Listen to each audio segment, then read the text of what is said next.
All right, welcome back to video number 2. In this video, we're going to seriously consider 3 validation principles that will provide you with the motivation to use this conversational tool. That's our goal. But before we jump in here, let me ask you some questions. If your spouse validated you more everyday conversations, what would that mean to you? If your spouse validated you more in disagreements or in conflict, how would that affect you? What would it mean to you if your spouse was committed to constantly catching you doing something right and then validating you in those moments? Would it matter if your partner gave you credit where credit was due? Would it matter if your partner looked for truth in conversation and called it out, refusing to allow old conflict to hijack new issues? Okay, so just ponder those questions. And I want to take a look at 3 validation principles together, and perhaps we can find some answers to these questions. Principle number 1, great practice leads to great performance. My high school band director taught this one to me. I played trumpet in high school, and we were kind of known for the section that liked to goof off during practice. Well, one time we got caught, and right out in front of the whole band, we were called out and embarrassed. I found this principle serves this idea of validation very well. We talked about low-lying fruit, where easy opportunities. We've discussed looking for ways to validate when you're not in disagreement or trying to solve a problem. The way to do this is to take the validation challenge. So here it is. Every day, for at least three or 4 days in a row, validate your partner in at least 3 ways. Perhaps it's a story where somebody upset them. Maybe it was a reminder they gave you to help you remember something. Maybe it was an idea they had to make something better around the house or in their job. Even just casual conversation where they recall something from the past. The point of this challenge is to get your partner used to you agreeing with them, backing them up, taking their side, affirming them, emphasizing to them that they are not crazy. Be sure to do this when you're not having disagreement. Why? Because great practice leads to great performance. Listen, when you're in a dispute or a disagreement, you want the benefit of your partner believing that you are on their side. When you're in the habit of validating your partner about small issues or even non-issues, you are more likely to have their confidence when you actually have to face a real issue together. So let's take a look at a second principle here. Going first has predictable advantages. So many times I'm asked this question, most often by men, why do I have to go first? Well, actually going first has advantages to it. One of them is that the first one to validate sets the tone of the conversation.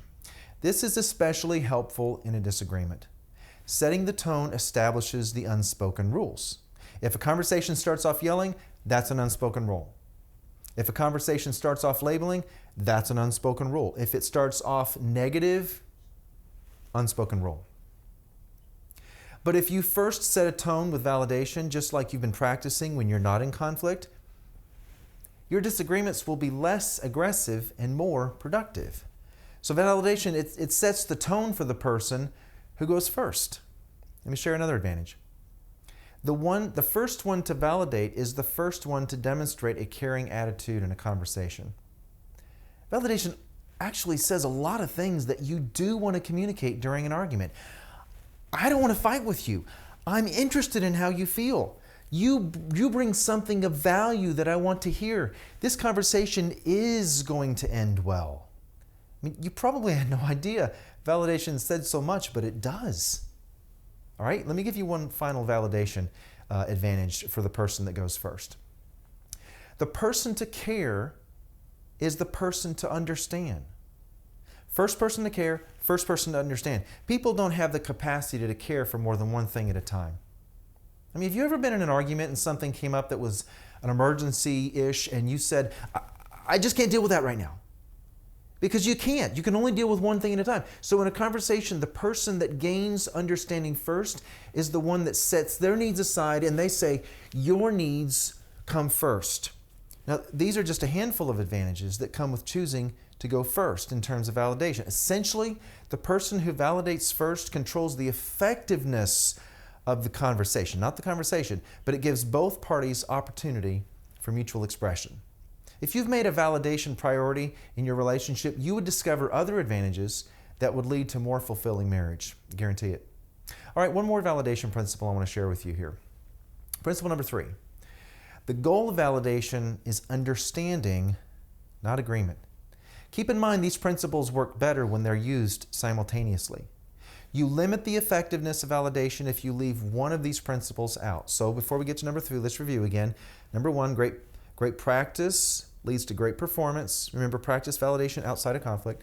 Number 2, going first comes with predictable advantages. Once you set the tone, your partner has the choice to follow.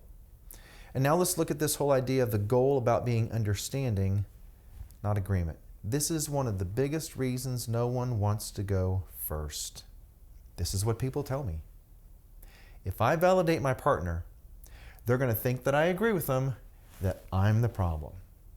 Now, this belief likely comes from fear, because validation is not yet a part of your regular communication patterns. If validation is not a part of your regular communication, then it will have limited results during conflict. Let me repeat that. If validation is not a part of your regular communication, it will have limited results during conflict, and it very well may lead to a situation where it's taken for granted. So then if you want validation to have its full impact, if you want to learn to make it a regular part of the way you communicate, you have to practice it. When validation is the way you communicate, you can focus on the goal of understanding, and then it will not be assumed that you agree just because you're arguing. Usually arguing translates to disagreement, but validation changes this perspective. When your partner gets used to you validating, when you're neither in conflict nor disagreement, this will carry over into conflict. Okay, we're going to wrap this one up here just a little bit. The last video, we're going to look at a 4-fold progression when it comes to understanding your spouse in a conversation. This is where it gets very practical, and we're going to put some steps in order for you to build skills into your conversation with your spouse. And yes, it takes practice, but we're going to apply everything we've talked about so far in this last video, and we're going to try to make it as practical as possible. So do this. Take a few minutes, process what we've discussed here. Make sure you highlight anything that you think is especially helpful for you, and really think about how you're going to apply some of these tools in casual conversation. All right? I'll see you in the final video.